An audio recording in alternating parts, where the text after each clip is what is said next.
Selamat datang kembali buat kalian yang udah mampir ke channel ini. Dan yang baru mampir, selamat datang juga. Hari ini gue mau bahas tentang perang Iran versus Israel yang dari kemarin bikin rame banget. Gak di WA, gak di Facebook, gak di TikTok, gak di YouTube. Pokoknya semuanya deh bahas tentang ini. Tapi hari ini gue bukan bahas tentang versi perangnya, tapi tentang teori konspirasi di balik perang ini. Dan gak usah banyak basa-basi, kita langsung aja ke videonya. Next!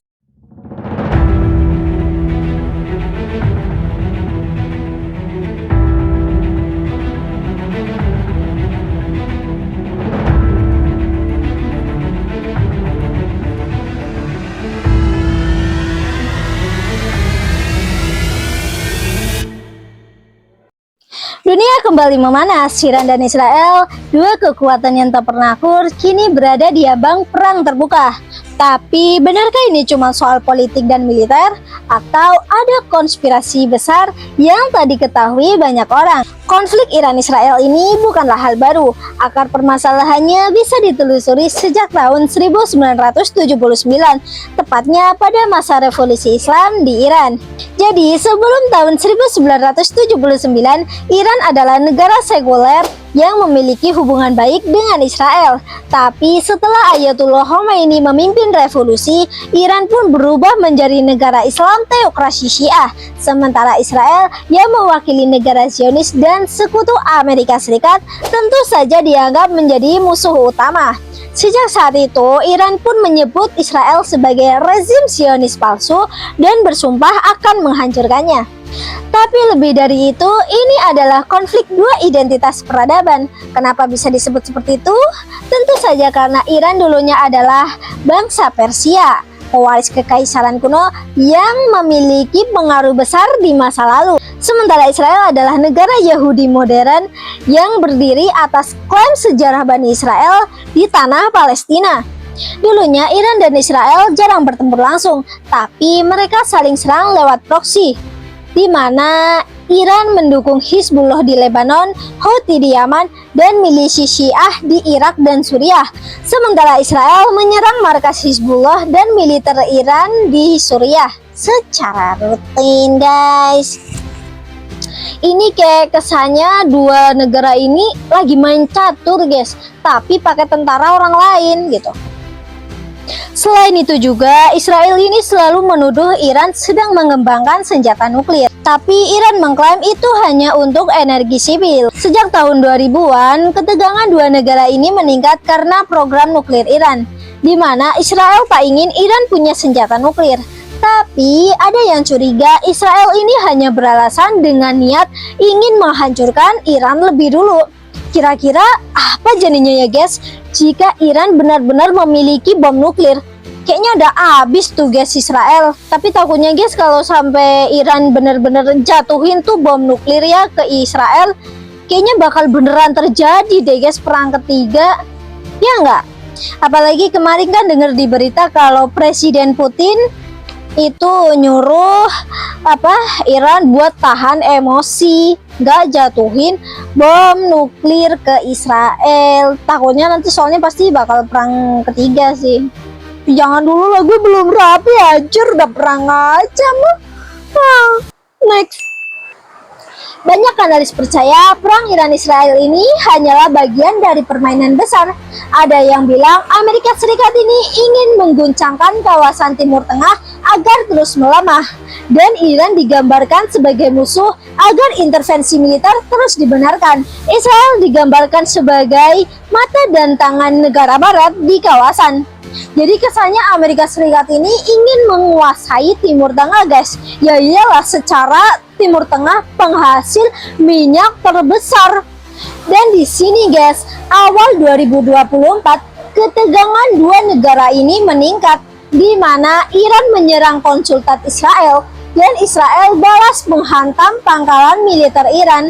Hal itu membuat proksi Iran di Yaman dan Lebanon mulai bergerak.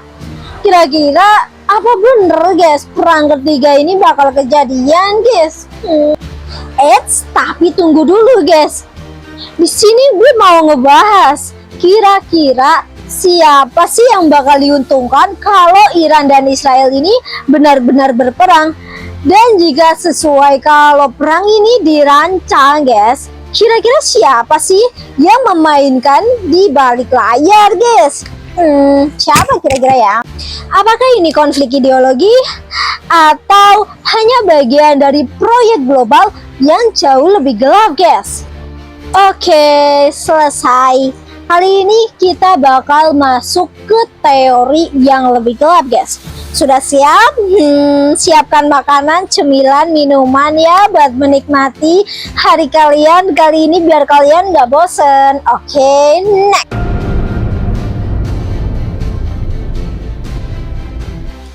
Banyak teori menyebut bahwa dunia ini sebenarnya tidak dikendalikan oleh pemerintah, tapi oleh sekelompok rahasia elit global, yaitu Illuminati.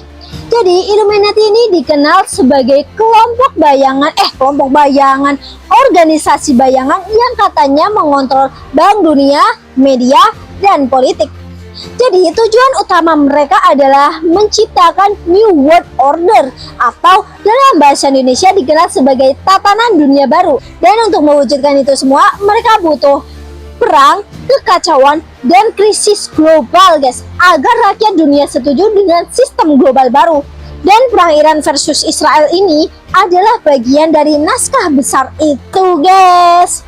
Dalam kitab suci baik Islam, Kristen maupun Yahudi, peperangan besar di Timur Tengah disebut sebagai tanda-tanda akhir zaman. Dalam agama Islam disebut sebagai Malhamah Kubro, yaitu peperangan besar sebelum datangnya Imam Mahdi dan Dajjal. Sementara dalam agama Kristen dan Yahudi disebut sebagai Armageddon, atau peperangan terakhir antara kebaikan dan kejahatan, guys. Iran sebagai negara Islam percaya peperangan akan mempercepat kedatangan Imam Mahdi. Sementara Zionis ekstrim mengklaim peperangan besar akan mempercepat kedatangan Mesias versi mereka.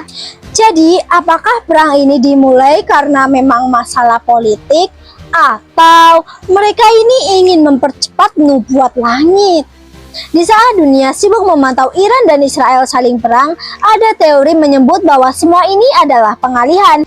Saat semua fokus ke Timur Tengah, elit global ini sedang mendorong proyek transhumanisme, yaitu diantaranya adalah penyatuan manusia dan mesin, kontrol pikiran lewat chip, itu yang lagi viral itu yang ditempel-tempel di sini itu.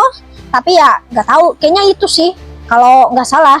Terus mereset sistem keuangan dunia ke mata uang digital global, guys. Dan untuk mencapai itu semua, mereka butuh kekacauan masif agar dunia mau menerima solusi global. Dan perang Timur Tengah ini adalah salah satu cara tercepat untuk mencapainya. Iran dan Israel mungkin hanya pion dalam catur global. Ada pemain yang tak terlihat, di antaranya adalah bank internasional, elit minyak, produsen senjata, dan korporasi teknologi. Semakin besar konflik, semakin besar laba mereka. Rakyat jadi korban, elit jadi penguasa. Kayak gak adil banget, guys. Tapi memang dunia ini bukan tempat keadilan. Gak ada keadilan di dunia ini.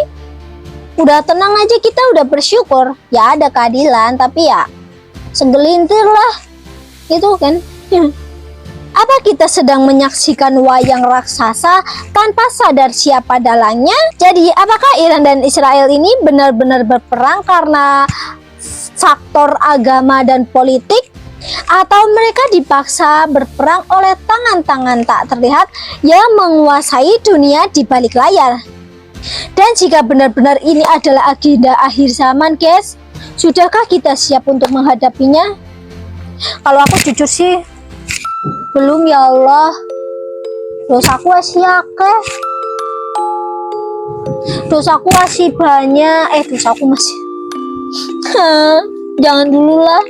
Belum nikah, dosa masih banyak.